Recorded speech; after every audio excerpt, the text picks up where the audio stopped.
Captain James Cook was already one of the greatest explorers in British history before he set off on his third expedition in July of 1776. The writer and historian Hampton Sides has written a narrative history of that voyage, how Cook's disposition as a steady and humane leader began to change, and how it may have led to his death.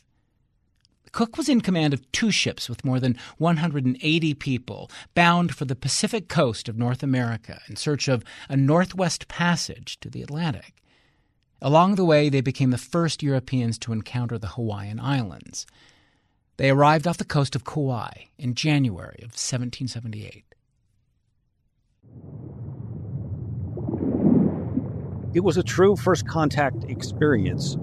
He had no idea these islands were there.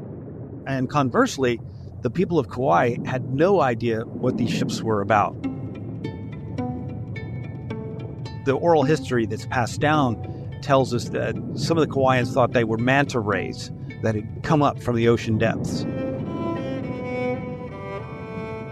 You write about how some fishermen were out on the ocean when it happened. And you mentioned a man named Mapua. Right. He's out fishing by torchlight at night when he sees the first ship, the Resolution. He thinks that this is something terrible, and he rushes back to shore and consults with the kahuna, the main priest on the island, and the kahuna says, no, this is something very important. These are temples. These are floating temples. And there's a lot of confusion on shore throughout the night and into the morning as the ships draw nearer that something big is about to happen.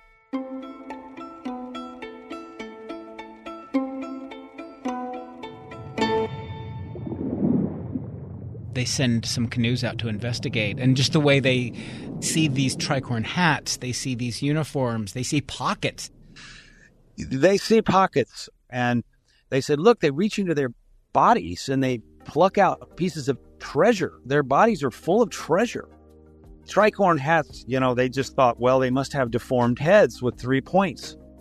These men also smoked, and these folks from Kauai called them the volcano people because they seem to always be seething smoke.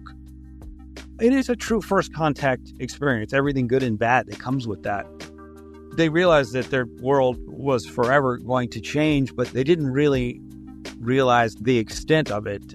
Cook's arrival meant that in subsequent years, many other ships would arrive, and colonialism would take hold of these islands, and imperialism, and it would bring disease and alcohol and so many other things that very quickly caused the disintegration of their traditional cultures. So the prophecies turned out to be true. This is Radio West. I'm Doug Fabrizio. Hampton Sides' new book is called The Wide, Wide Sea. He's with us for the hour to talk about it. Sides told us he's always loved books about explorers and risk-takers going beyond the boundaries of the world as they knew it. That's how he first came across the stories of Captain Cook. Captain Cook was very clearly in the pantheon of the greatest explorers of all time, but I didn't really know much about him. I was curious about who was this guy, and what further made him interesting to me was that I began to see news reports about him all over the world. Yeah. He was becoming controversial. He was becoming kind of part of this larger reckoning that is going on around the world, where we're reassessing explorers and rethinking kind of the goals and assumptions of these voyages and how they furthered the larger strategies of imperialism. So I'm like, well, anytime you find a character who's 250 years old but is that controversial, that's interesting. Yeah. There's a live wire there. There's something, and perhaps it's a good time to begin to reassess who this guy was, and why his statues are coming down, why he's become this symbol all over the Pacific of colonialism. So those were some of the reasons. I had read Tony Horwitz's book, Blue Latitudes, many years ago, and was really intrigued by Cook, but also intimidated by him because he did 3 of these voyages around the world. And even prior to that, he had an amazing career in the Navy. So I didn't want to do a biography. cradle to grave biography because it would just be a 2,000-page anvil, doorstop.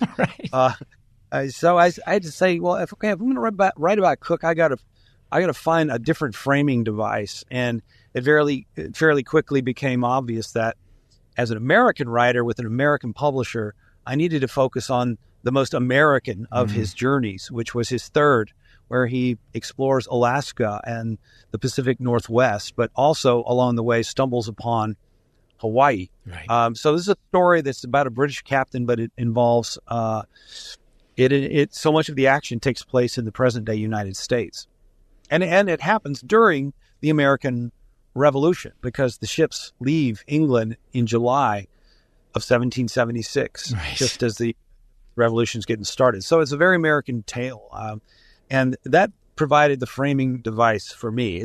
It's not a biography. It's a book about a single voyage, beginning to end. You mentioned Cook. He wasn't a conqueror per se. He wasn't a colonizer. He was an explorer. He was a map maker, which we'll talk about in a second. But you also don't really let him off the hook in that sense. You say that he was part of that first phase of conquest. That his voyages did have were morally complicated. So how did you approach that? But you say in the book you're not interested in lionizing him. You don't want to demonize him. You don't want to defend him. So what does that leave? Just sort of just putting it out there and saying this is the story. Yeah, this is the story of whether you like it or not. It's not pretty at times, but I think most of the people who have written about Captain Cook have tended to be British, sometimes from New Zealand or Australia, and they kind of have very complicated baggage about Captain Cook. He's been perceived in Australia over the years as being a kind of foundational character, a founding father. His statues are all along the waterfront. And, in England, of course, they have lionized him as one of their greatest explorer, adventurers. As an American writer, I don't have any of that baggage. I don't really have a dog in a fight. I don't feel like I need to defend him. I just want to explain where he went, what he did, what were the consequences of his actions, and also not just Cook himself, but all his officers, all of his sailors. These were enormous and very complicated undertakings. Over 180 men on the two ships. They made all these stops all over the place. It's really kind of an ensemble story about all these different men and how they got along, sometimes how they didn't get along as they went around the world. Where did James Cook come from? You write that he rose from virtually nothing. He's a farm manager's son, not much in the way of formal education. How does he get to that point where he's a legitimate celebrity in Britain in that time?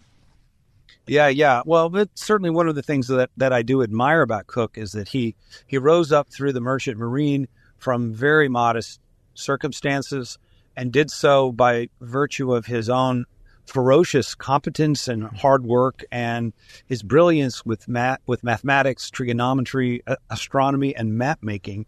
The Royal Navy at that time, most of the high-ranking officers got there by virtue of they had money or they had contacts, they had patronage. Cook really had none of that. He had to do it just by hard work and by merit. And he was something of a genius, particularly when it came to map making. He had mapped Newfoundland. He had mapped the entire St. Lawrence Seaway, all during the French and Indian War, and caught the Admiralty's attention. Like, there's something special about this guy.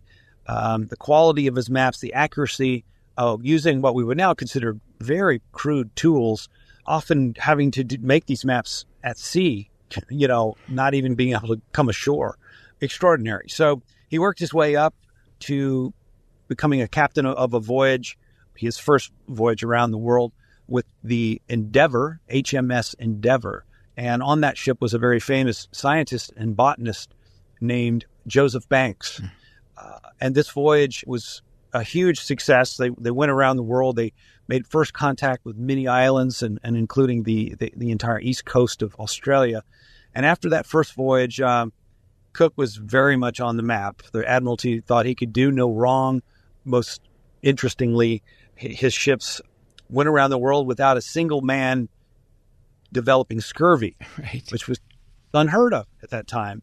Scurvy was this horrible malady, of course, that is caused by a deficiency of vitamin C, but it was kind of considered an occupational hazard of long-distance voyaging, and it was basically tolerated by the navies of Europe as an unfortunate thing. You know, here comes this guy, Captain Cook, who had some kind of regimen on board that involved fresh food and fresh fruit and vegetables that seemed to have conquered scurvy.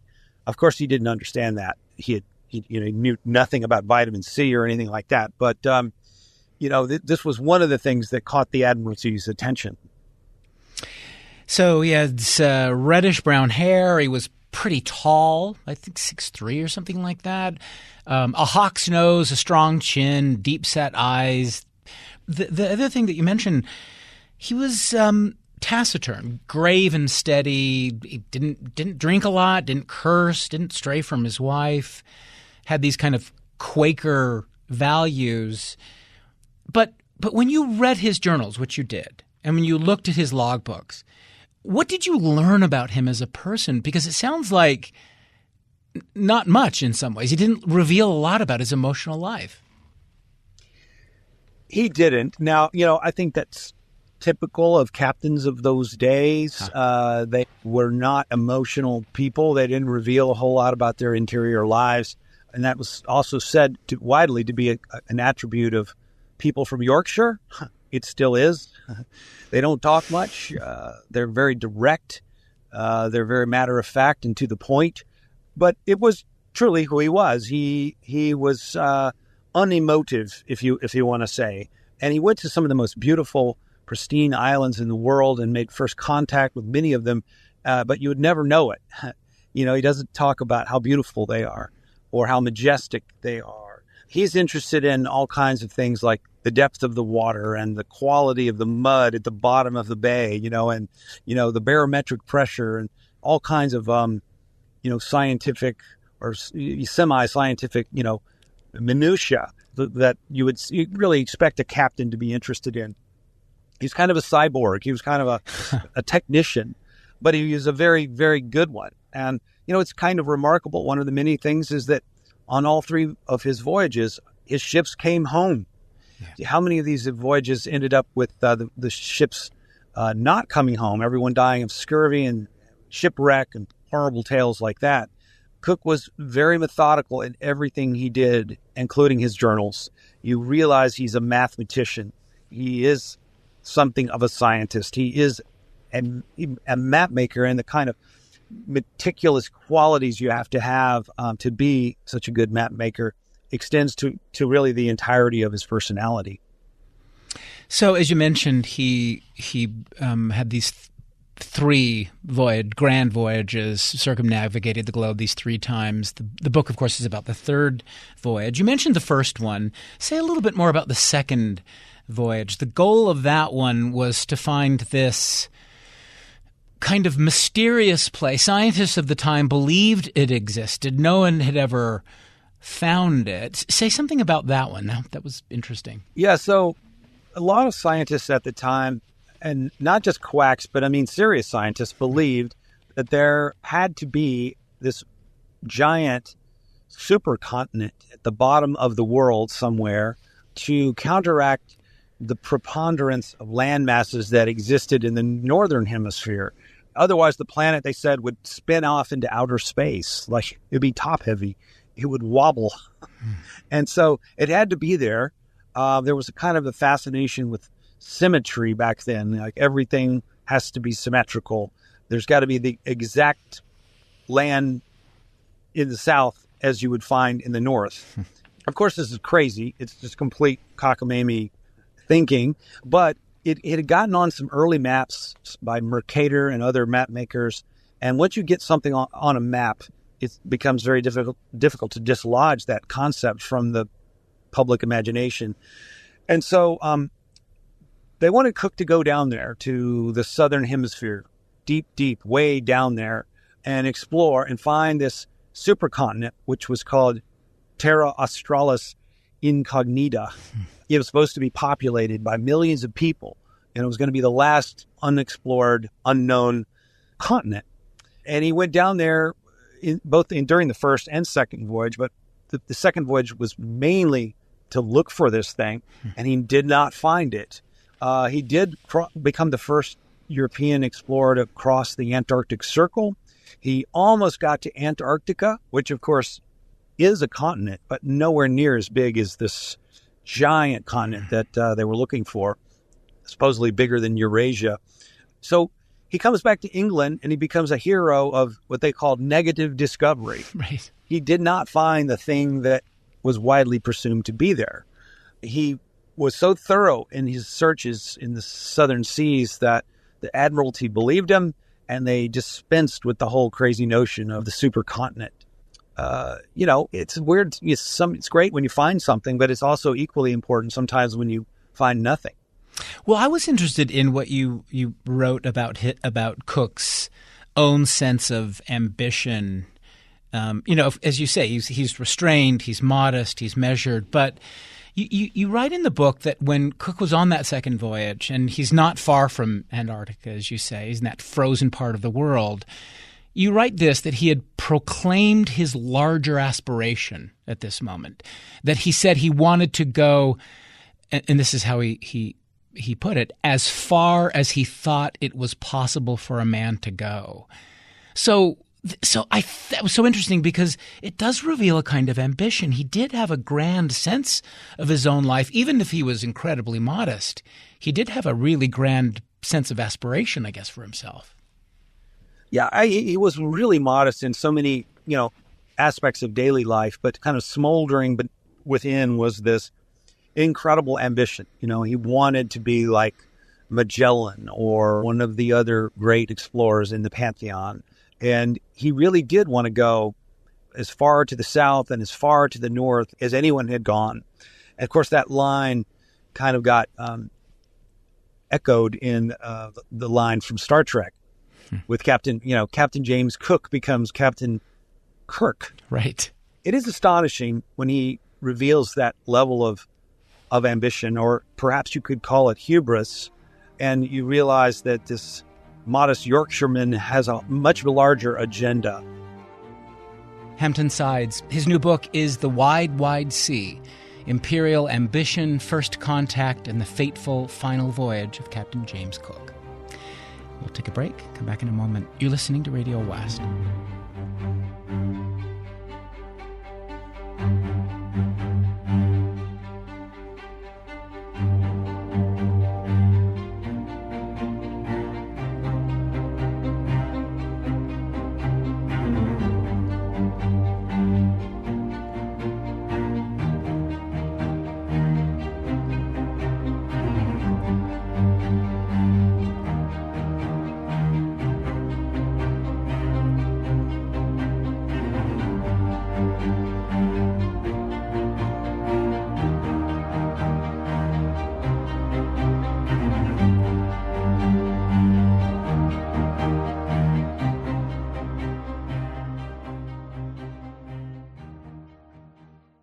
This is Radio West. I'm Doug Fabrizio. Today in the program, we have with us the writer and historian Hampton Sides.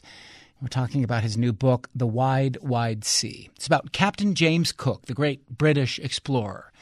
Cook was the first European to observe and chart New Zealand and the Great Barrier Reef of Australia, to explore many of the islands of the South Pacific.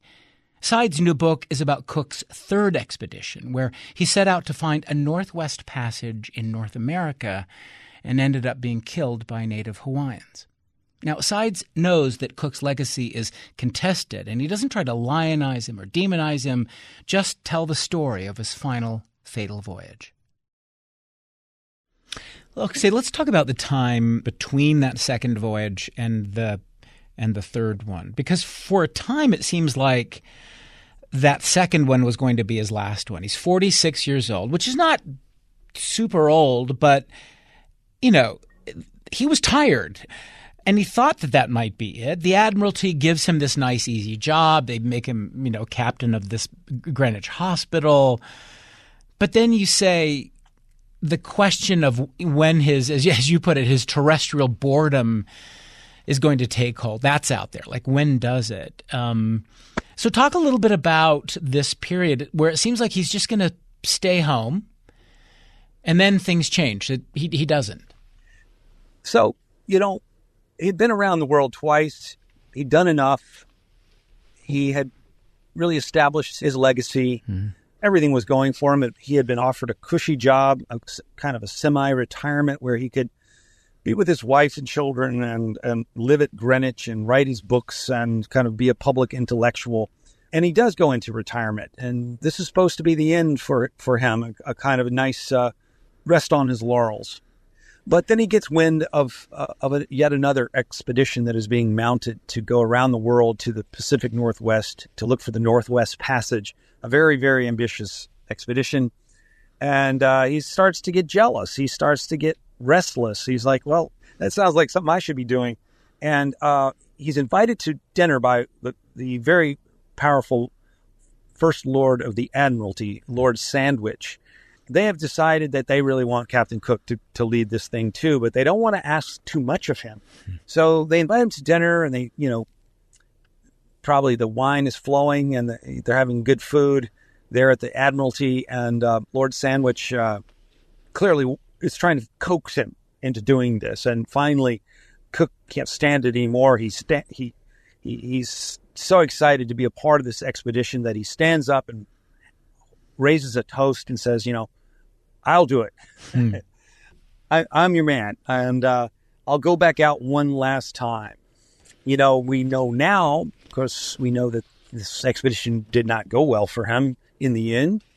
We can now say that was hubris or reckless, or, he was pushing his luck. But there was still more exploring left to do. That, he'd been to the far, far southern seas, and now he had a chance to go to the far northern Pacific and the Arctic Ocean.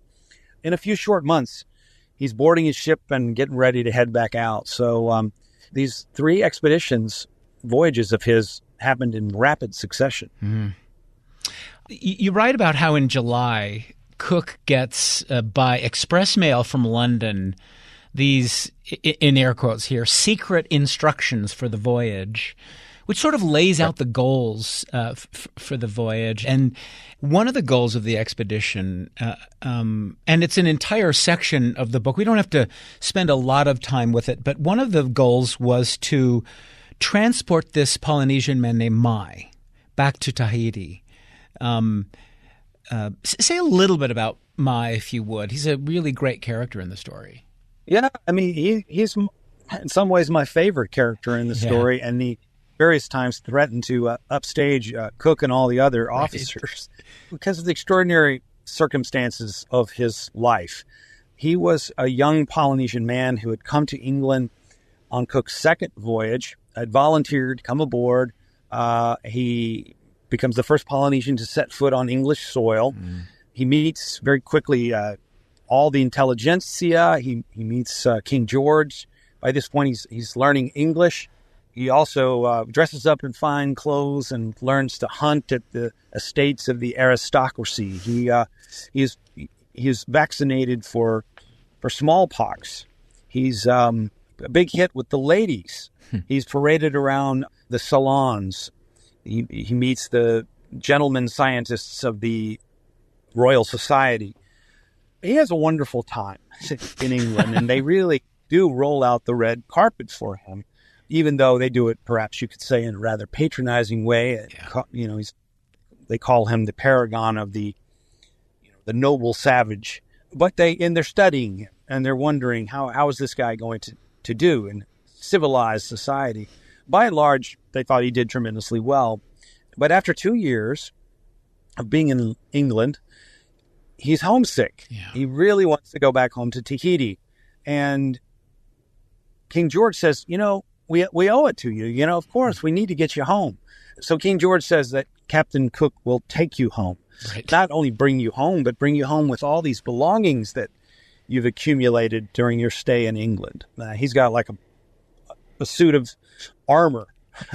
He's got guns. He's got ammunition. He's got all kinds of toys and trinkets and a Bible and livestock. Portraits.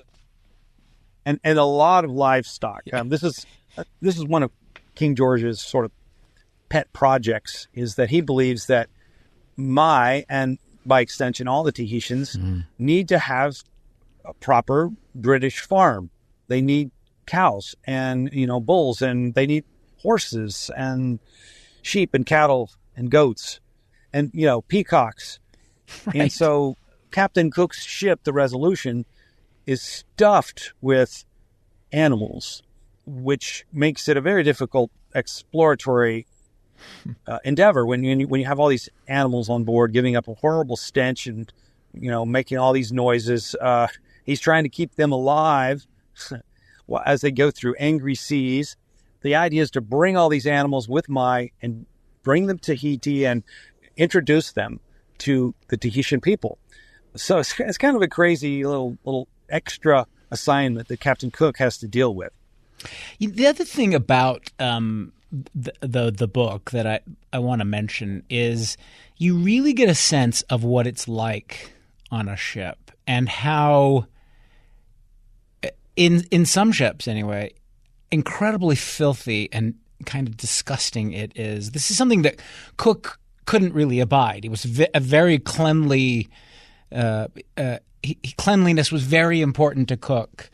And then you tell the story early on in the expedition when they're just pounded by rain, and the men couldn't get dry. There's mildew sets in. Cook calls for the ship to be smoked, was the thing that they do. Maybe you could talk about that moment, because it just gave you a sense of how miserable an experience this could be at times. Yes. Well, of course, these ships are very dank and dirty and wet all the time, and there's mildew and mold and cockroaches and rats and all kinds of other little weevils and vermin of all sorts. And although Captain Cook is a germaphobe, I guess you'd say, and someone who seems to have a kind of almost an innate sense of germ theory before that was even an accepted theory. He's constantly at war with grime and dirt and moisture. There's no way to control it. It's just there. It's an ever-present part of the experience of being on these long voyages. You would not really want to be on one of these ships, twisting in your hammock and violent storms. And, it's such a miserable kind of confined experience for these men. They're constantly smoking the ship, as they put it, mainly to kill rats and to kill cockroaches.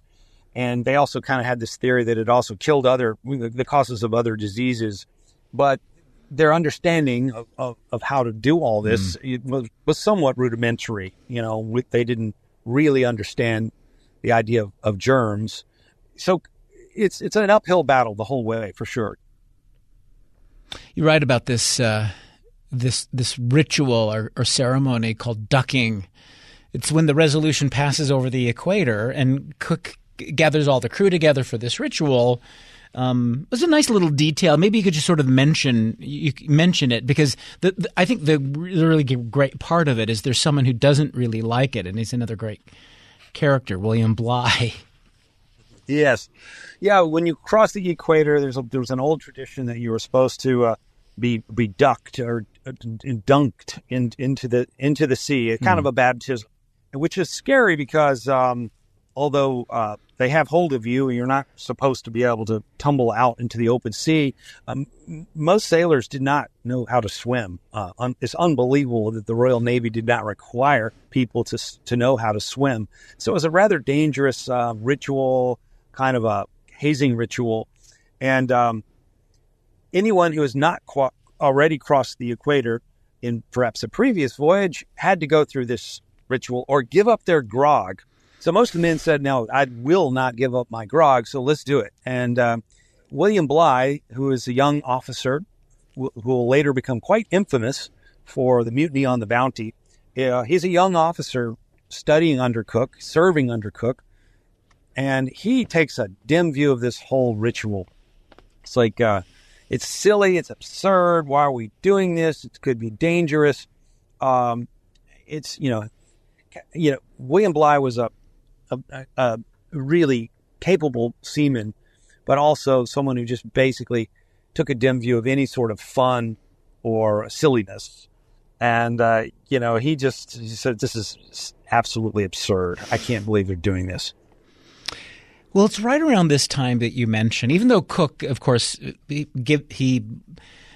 delights in the ritual, but something is going on with James Cook, and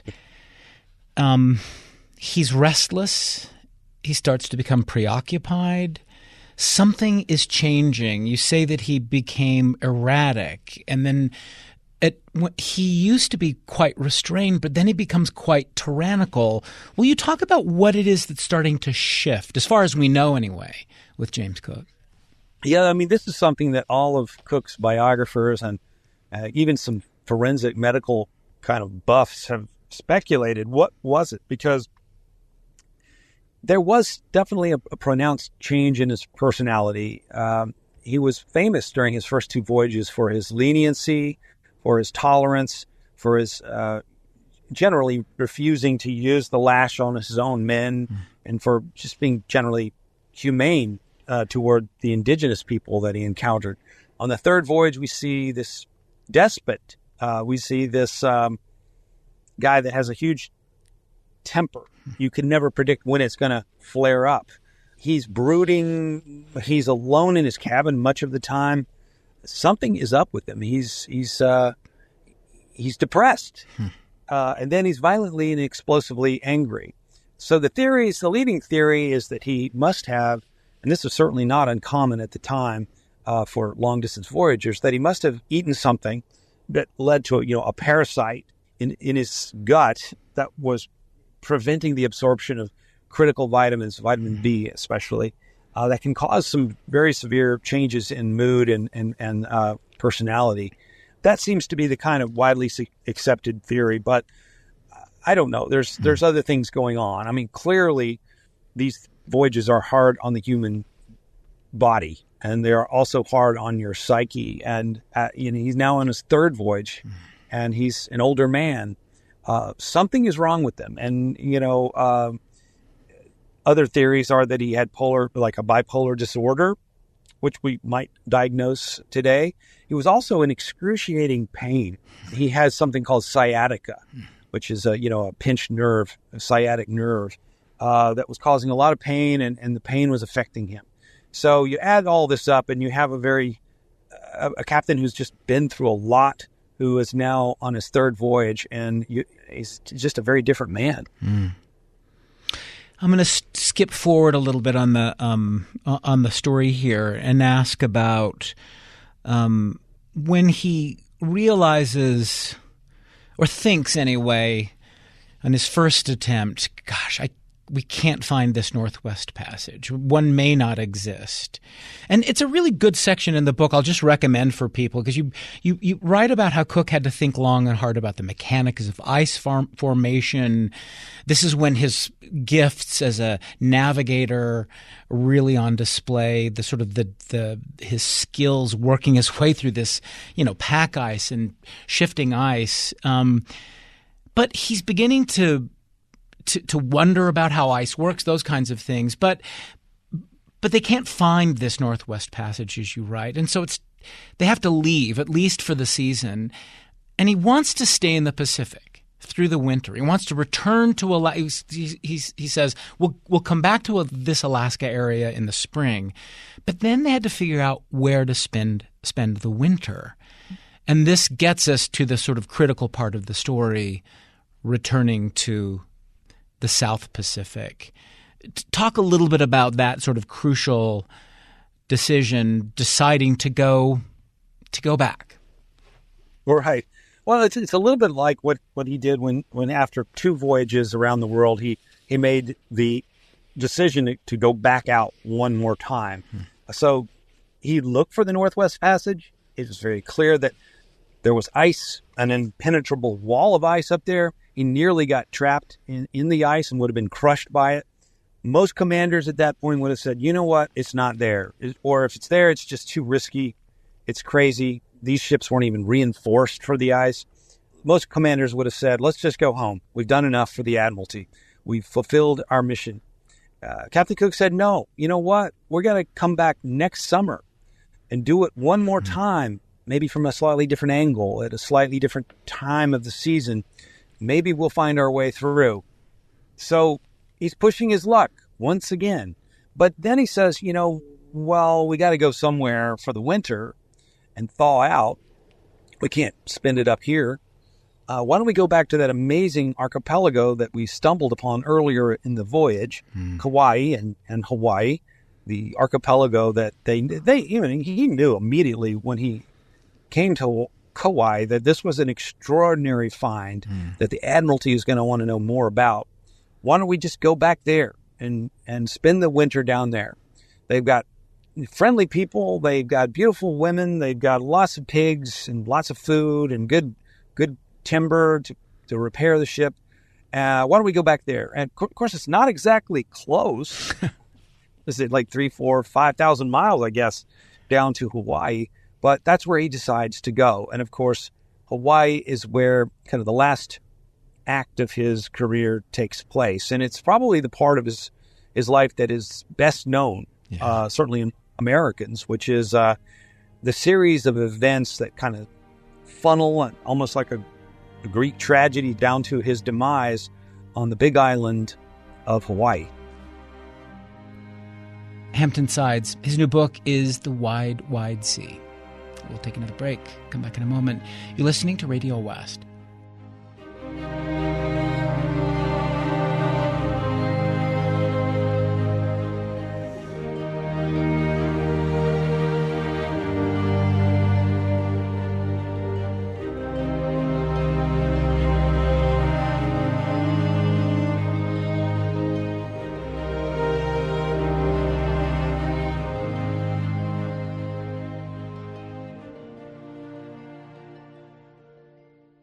This is Radio West. I'm Doug Fabrizio. Back now to our conversation with Hampton Sides. We're talking about his new book, The Wide, Wide Sea. I wanted to ask you about, there's this extraordinary scene. We were talking about at first, the story you tell about arriving in Kauai. But there's another really dramatic moment, a story of arrival in January of 1779. Where these ships arrive in this bay called they call it the Pathway of the Gods. It's this place of royal authority on Hawaii for years and years and years. But the scene there, the scene of kind of adulation and joy among the Hawaiian people is kind of remarkable. Tell us what happens when the Resolution and the Discovery enter this harbor. Yeah, so when Cook's ships arrive at Kealakukia Bay on the Kona coast of the Big Island, they just so happen to arrive at the height of a festival called the Makahiki, which celebrates the god Lono, the god of fertility, at the very place where the great temple dedicated to Lono is located. And there was a prophecy that said that Lono would someday in the future return to this very place in large ships that have huge sails, very much shaped like Cook's vessels. And it is just a remarkable kind of bit of serendipity, or perhaps you could say bad luck in the end, that he arrived at this very place, at this very time, at the very height of this kind of revelry, when passions were running high, kind of a rapturous, wonderful time of year. His ships come into harbor, and he's gotten many warm greetings over the years and during his voyages, but nothing like this. This is something different. They are calling him Lono. They're prostrating themselves, bowing down to him. They bring him into the temple where he becomes the central figure in this very elaborate religious ritual. They really do seem to think he is the god, Lono, and if not the god, then some sort of kind of manifestation or some sort of almost like a character in a religious passion play. So that's how Cook arrives in this place. They do seem to, anthropologists have argued for a long time about, did all the Hawaiians really think this, or was it just the priests? Or, there's to be a lot of debate among the scholars. But clearly for a while there, they thought he was a supernatural being of some sort. And the priests were certainly encouraging the people to think that way. But, I think it's kind of indicative of when a person becomes deified, things usually do not go well for them. And very quickly, once they decide some number of weeks later that Cook definitely was not the god Lono, things unravel very quickly. And the Hawaiian people have a very different opinion of him and his men. They think he's overstayed his welcome, and things escalate. There's a series of miscues and miscommunications that lead to his very, very, violent death on the lava flats there at the bay. And that's the subject of the last 50, 60, 70 pages of the book, is kind of like, how did this most disciplined explorer, who quite justifiably, I think, felt that he was sympathetic and, appreciated the Polynesian culture, how did this guy end up dead on the lava flats? What series of things led to this tragic fate? This may be one of the parts that you don't want to reveal. But I'll ask it, and you can just say, I don't want to talk about that. But one of the things that's really interesting to me in the story, and we won't give too much away about what happens, it's that last quarter of the book, which is just really gripping. But you do say at the end, as Cook is surrounded by this, as you say, this roaring throng, he becomes strangely calm. Doesn't want to lose face, didn't want to appear undignified. He figures he misreads the situation for sure. But after all this time, he thinks he understands their body language and emotion, but he gets it wrong. But he's just strangely calm. I don't know if you want to talk about that, but I thought it was such a remarkable image. Yeah, it is something about Captain Cook. I don't know if he was, he's just sort of the classic British, stiff upper lip. And, you don't want to turn around and run. You have to show composure. But he was misreading their anger. He clearly thought that if I hold my gun in a certain way and show them, my sort of concerted, defiance, they certainly won't attack me. He also had another factor at play here, which people don't think about very often, but he could have turned around and just jumped in the water. Yeah. But for the fact that Captain Cook, just like almost all other naval officers at the time, could not swim. So he probably was scared he'd drown in there. So he stands his ground, and I think he thinks everything will go well, because so many times in so many islands and so many first contact experiences that he'd had elsewhere in Polynesia led him to think, well, it's going to be fine. He was certainly pushing his luck, but he maybe didn't think it was luck. Maybe he just thought he has some kind of special way of dealing with Polynesian people. It had gone so well for him up till then. And I think when you think about Captain Cook's death and how shocking it was, you might also look at it in a different way, which is it's kind of shocking that it hadn't already happened. Yeah. In all those encounters with all those people, and people that didn't know who he was, what his intentions were. It's amazing that he hadn't already been killed. How do you describe, Hampton Sides, the consequences of what happened to James Cook? Like the immediate consequences you write about. A day or so later, while trying to get water for the ship, some of the Englishmen go on this rampage. You write about that. The Hawaiians, seeing the power of muskets and cannon and this kind of technology, they have to sue for peace, and so there's that immediate part. But how are you thinking about those immediate and even the longer term consequences of what happened that day? Well, I think it was a kind of a shocking event that had ripple effects.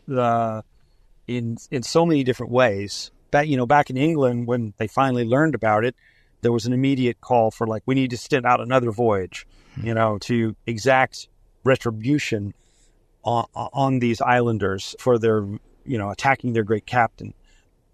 We've been talking earlier about how maybe the Hawaiians thought he was the god, Lono. Well, the British seemed to almost deify Cook as a martyr of exploration.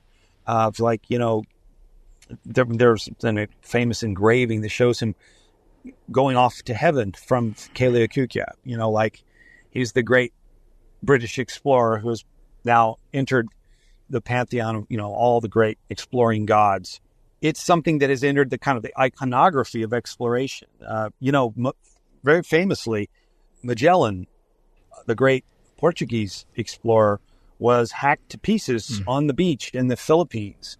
And Captain Cook, who often wrote about Magellan, was fascinated by Magellan, had really tried his whole life to avoid that fate. And yet it happened to him. Somehow got himself enmeshed in the passions of the local people and ended up hacked to pieces on a different beach in the Pacific. So it's an event that kind of has shockwaves in all kinds of ways. You can go down to the site of Cook's death at the bay, where there's a plaque marking the exact spot, and where there is a large obelisk that talks about Cook, and an obelisk that is a kind of a controversial place where the Native Hawaiians have constantly, splattered it with red paint and vandalized the site. It's kind of a nerve center for this larger debate that goes on around the world about colonialism and, should these explorers ever have come? And why don't they leave? Will they ever leave? Yeah. These are bigger questions that are, obviously being debated around the world, and particularly there on the big island of Hawaii. Final question. I wanted to ask you about the epilogue you wrote for the book, where you mention the festival that comes along with the seasonal rains.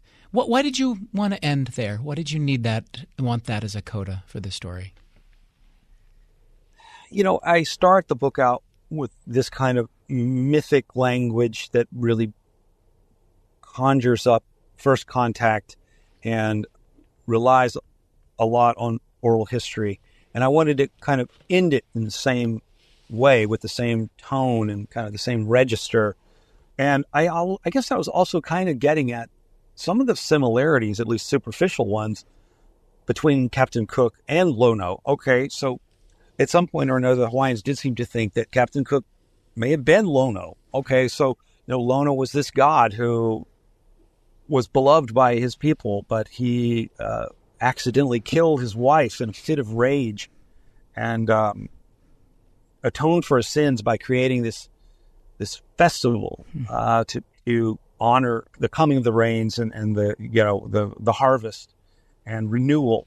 But he felt so guilty about it all that he decided to leave his people. He built this enormous ship and disappeared off the edge of the world. But before he did, he said, "One day I will return to Hawaii, to this very place, and it will happen, someday in the distant future."